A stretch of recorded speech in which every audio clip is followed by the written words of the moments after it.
Back news. Kaleshwaram commission రిపోర్టుపై cabinet తీసుకున్న నిర్ణయం బట్టి చర్యలు ఉంటాయని టీపీసీసీ మహేష్ కుమార్ గౌడ్ అన్నారు. ప్రజల ఖజానాకి ఎవరు గండి కొట్టాలని చూసినా తప్పకుండా చర్యలు ఉంటాయని అన్నారు. ఇక ప్రజలతో మమేకమవుతూ వారి సమస్యలు తెలుసుకోవడానికి జనం కోసం జనహిత పాదయాత్ర చేస్తున్నామని అన్నారు. ఇక 10 ఏళ్లలో బీసీల గురించి మాట్లాడనే కవితకి ఇప్పటికైనా జ్ఞానోదయం అయినందుకు సంతోషంగా ఉందంటున్న టీపీసీసీ చీఫ్ మహేష్ కుమార్ గౌడ్తో మా ప్రతినిధి భవిత ఫేస్ టు ఫేస్. ప్రస్తుతం మనతో పాటు ఉన్నారు PCC chief Mahesh Kumar Goud. Sir, Kaleshwaram commission report వచ్చింది, చర్యలు ఉంటాయా? మరొకసారి ఇది డైలీ సీరియల్ని తలపిస్తుంది. కేబినెట్ లో చర్చ ఉంది. వాళ్ళ కేబినెట్ సుదీర్ఘంగా చర్చించిన తర్వాత వారు ఏ నిర్ణయం తీసుకుంటారో దాన్ని బట్టి చర్యలు ఉంటాయి. చర్యలు ఉండాలని కాంగ్రెస్ పార్టీ అధ్యక్షుడు కోరుకుంటా ఉన్నాను. ఈ రాష్ట్ర కథానికి ఎవరు గండి కొట్టినా, రాష్ట్ర సొమ్మును ఎవరు దుర్వినియోగం చేసినా వారికి వారిపై చర్యలు ఉండాలని ప్రజలు కోరుకుంటా ఉన్నారు. ఆ ప్రజల కోరిక మేరకే ఘోష్ కమిషన్ వేయడం జరిగింది.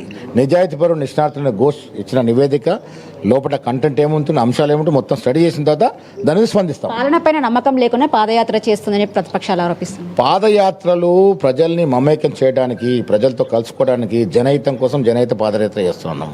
పాదయాత్రలు అనేవి ఈ దేశ చరిత్రలో ఎన్నో మలుపులు, ఎన్నో ఘట్టాలకి తెరదీసినట్టు సందర్భాలు. ఆనాడు గాంధీ మాత మొదలుడు మన రాహుల్ గాంధీ వరకు ఈ పాదయాత్రలన్నీ ప్రజలతో ఎప్పుడైనా మమేకం కావచ్చు.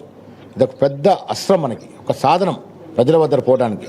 ఇలా మేము 4 నియోజకవర్గ పాదయాత్రలో అశేషమైన జనం మాకు నీరాజనం పట్టారు. కారణం ఏంటి? ప్రభుత్వము, కాంగ్రెస్ ప్రభుత్వం, రేవంత్ రెడ్డి ప్రభుత్వం ఇస్తున్న ఫలాలు ప్రజలకు అందుతూ ఉన్నాయి. మహిళలు ఎదురొచ్చి సంతోషం వ్యక్తం చేస్తూ ఉన్నారు. ఇది ఒక శుభ సూచకం. ప్రజల్లో మంచి స్పందన ఉంది కాంగ్రెస్ పట్ల. మేము అది తెలుసుకోవడానికి పాదయాత్రలు చేస్తా ఉన్నాం. అక్కడక్కడ చిన్న చిత్ర లోటుపాట్లు ఉంటే వారి నుంచి వచ్చిన సమాచారం ప్రకారం ముఖ్యమంత్రితో మాట్లాడి సరిదిద్దుకునే ప్రయత్నం చేస్తాం. మీరు ఢిల్లీలో దీక్ష చేయబోతున్నారు, కవిత ఇక్కడ దీక్ష చేస్తుంది, దీన్ని ఎట్లా చూస్తారు? ఎవరు కవితతో పాటు భవిత, సునీత ఎవరు చేసినా మాకు సంతోషమే. ఇప్పటికైనా జ్ఞానోదయం అయింది కవిత గారికి. అంటే బీసీలు లేనిది సమాజం లేదనే మాట ఇప్పుడు తెలుసుకుంది ఆవిడ. సంతోషం. 10 ఏళ్ళు మాట్లాడలే.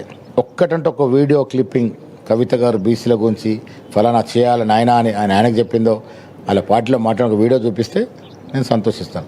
అప్పుడేమో మాట్లాడలేదు. మహిళలకి క్యాబినెట్లో ఒక భర్త లేకుండా మాట్లాడలేదు.